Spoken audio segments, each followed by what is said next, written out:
नमस्कार जय जगन्नाथ मु सौरभ आपण स्वागत करुच्ची ओडिशा एक्सप्रेस 24 यूट्यूब चैनल को। तो वर्तमान गोटे न्यूज आसिकी पहुंची आम पाखे जोटा कि CTSRE 2022 जार मेन एग्जामिनेशन होता 2023 मसीह तो से समय रे गोटे क्वेश्चन लीक आमर होता जोटा कि धरा भी पड़ी बालेश्वर रे।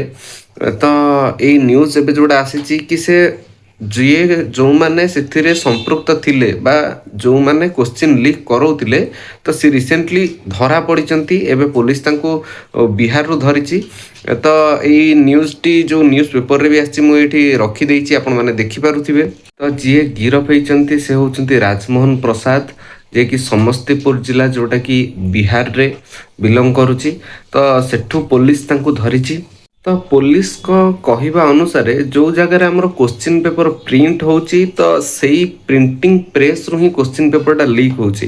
तो किंतु थैंकफुल आमे दबो ओडिशा पुलिस को जे कि एते दिन गला परे भी जा हो ए सब जिनसर बहुत एक्टिवेशन अछंती जहाँ द्वारा आम मान को माने किछटा होप मिलुची जोटा कि आमे माने टिके करप्शन फ्री माध्यम रे आमे टिके एग्जामिनेशन देई पारिबु एडा आम मानकर आशा टिके बढ़ुची ए जिनस सब देखिले। तो फाइनाली समस्त को मु एया कहबाकू चाहूची कि समस्ते भलर टिके पढ़ंतु पढ़ी कि प्रॉपर वे रे केमती कौन परीक्षा देकी चाकरी पाइबा कथा। तो से हिसाब रे चाकरी आशा रखंतु एमिति नाही जे जो माने भी आपण मानक भी ठकी दउथिबे कहि कि नाही पैसा दियो चाकरी करिवे XYZ जहाँ भी करूचंती तो सेमानंकटू बा दलाल माने आम लैंग्वेज रे तांको दलाल कह जाए। तो दलाल मानंकटू दूर रे रुहंतु चेष्टा करंतु माने टाइम समय होची बहुत मूल्यवान। तो समय को यूटिलाइजेशन करके निजे पढ़ी कि निज हिसाब रे चाकरी करंतु।